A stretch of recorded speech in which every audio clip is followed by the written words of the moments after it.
Okay, we're now going to solve an example problem using the finite difference technique, and the application that we're going to look at uses Excel. And what we're going to do, we're going to begin by solving a fairly simple problem, that of a square flat plate with 4 different temperatures on the boundaries. And so for this plate we have a temperature of 100 degrees C at the top, we have one of 75 degrees C on the left, 90 degrees C on the right, and 25 degrees C on the bottom.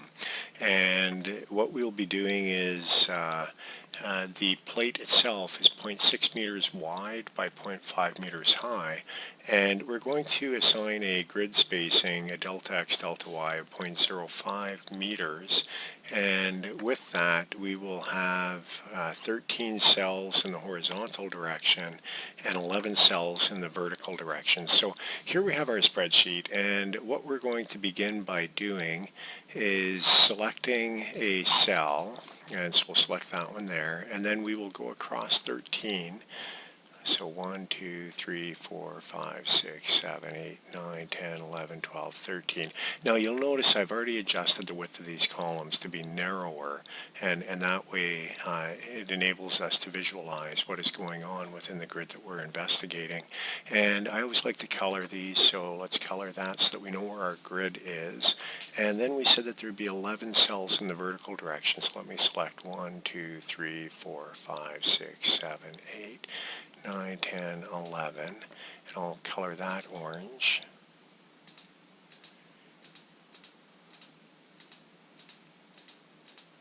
Just wanted to make sure that there were 11. And then what I'm going to do, I'm going to populate the rest of the grid, and I'll make that orange as well. And we'll begin by putting in some arbitrary number. I like to put 25 degrees C as being the starting point. And we may not necessarily need that for the current problem, but if you're doing radiation conditions, sometimes the copying and pasting of the boundary conditions can cause problems. And so by putting in numbers at the beginning, it makes it a little easier and you avoid those problems. So what I'm now going to do, I'm going to modify the perimeter boundary conditions. And if we want, we can make those different colors. So let's do... we'll just make all the perimeters a different color. Now they're going to be different temperatures because remember we said that the 4 walls are at different temperatures, but this is kind of just a way to visualize it a little quicker. And now the upper wall we said was 100 degrees C, so what I'm going to do is I'm going to copy and paste all the interior, or the upper wall. The corners I'm not going to treat yet. The corners will have to do the average of each of the walls. Looking at the left wall, it was 75 degrees C. So I'll copy. Boy, that red is sure hard to see. Maybe I should change that. I probably will in a moment. 25 degrees C here. Well, that's already done because that was the one that we started with. And then 90 here. And I'll fill in the rest. Let me get rid of that red. It's kind of hard on the eyes. And we'll put another color there for that boundary condition. What looks good? You can't see anything with the blue. Yellow. You know, yellow's not bad. Let's do that.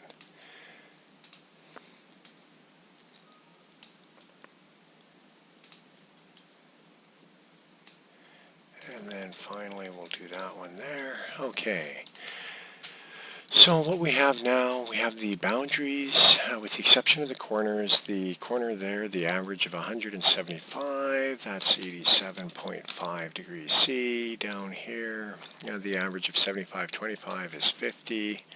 And then this corner is 90 and 25, 57.5. And then finally up here, 190, the average is 95. Okay, so there we have all the boundaries specified. And this is quite a simple one because we have no internal generation.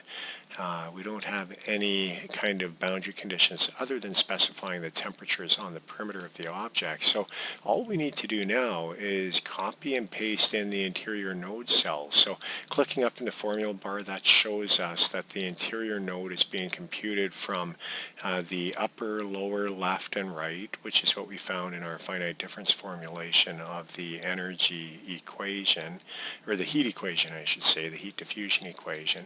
So what I'm going to do, I'm going to take that, I'm going to do Control C, and then I'm going to drag in the middle, and I'm going to do a Control V, and there you can see it does a calculation.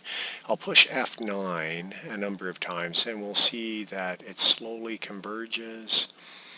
And what it's doing is it's doing the calculation over and over and over again. And there we go. Looks like it's pretty much converged. So that is the solution of the square plate that we're looking at with the boundary conditions as we've imposed. Now, it's sometimes nice to be able to graph this up in a contour plot. So let's select that data, and then we'll go up onto insert, and depending on the Excel version you're using, you might have different ways of doing the contour plots. You'll have to figure that out on your own, but I want the contour, so I'm going to select that. It puts it there. Let me put it right below.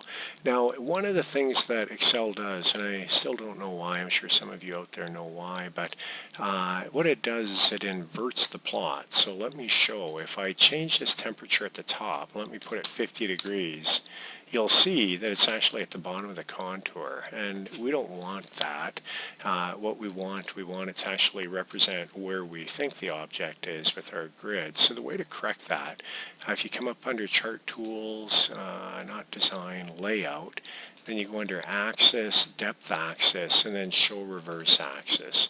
And there now we can see the little anomaly that I introduced this up at the top, which is where it should be. Let me change that to 100. And I'll hit F9 a couple of times so that it converges, and there we go. What we can see here, this is a contour plot showing us the temperature distribution in our plate. We had temperature scales as shown over on the right hand side in the legend. So the bottom of the plate was at around 25 degrees C. And when we look here on the contour plot, 20 to 40 is red, and that's what we see at the bottom of the plate. And then the blue, light blue, is actually the hottest section of the plate. And when we look at our boundary conditions, the hottest is there, and it's also quite a high temperature over here on the right-hand side. A lower temperature over here at 75, and we can see that in the purple, so that would be from 60 to 70 degrees C. So anyways, that's a very, very quick demonstration of the Excel model. And there are many, many other boundary conditions that exist within the Excel model, but you can see it's pretty easy to do calculations that were taking quite a while when we were trying to do the separation of variables technique and solving the heat diffusion equation for a plate with different boundary conditions. And the problem that we looked at earlier in the course was one with, I think we had 100 degrees C on 3 of the walls and then 110 on the 4th wall or something like that. It wasn't as different as what we're seeing here.